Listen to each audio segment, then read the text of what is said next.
Bəşəriyyət əsrlər boyu səmaya baxıb, ulduzlar arasında tək olub olmadığını soruşdu. Amma bəlkə də sual yanlış idi. Sual, orada kim var? Yox, biz ora nə vaxt gedəcəyik olmalıydı. 7 aylıq qaranlıq səfərdən sonra hədəf görünür. Bu, sadəcə yeni bir planet deyil. Bu, bəşəriyyətin gələcəyi. Bizim plan B-imizdir. Qırmızı planet. Eniş anı. Sürət saatda 20.000 kilometrdən sıfıra inməlidir. 7 dəqiqəlik dəhşət dedikləri an budur. Toz dumanı yatır və tarix yenidən yazılır. Biz artıq planetlər arası bir növük. Marsa xoş gəldiniz. Bura cəhənnəmi xatırladır.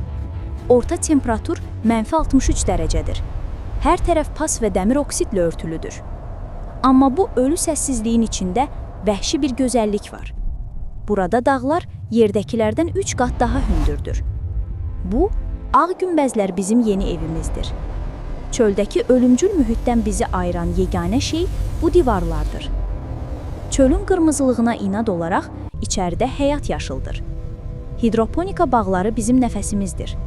Bu bitkilər həm qidamız, həm də psixoloqumuzdur. Marsda bir yarpağın cücərməsi möcüzədir.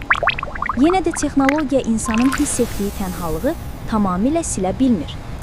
Biz evdən çox uzaqdayıq. Ən yaxın insan səsi bizə çatmaq üçün 20 dəqiqə kosmosda yol qət edir. Sükut ən sadiq dostumuzdur. Bu, təcrid olunma hissi bizə bir şeyi xatırladır.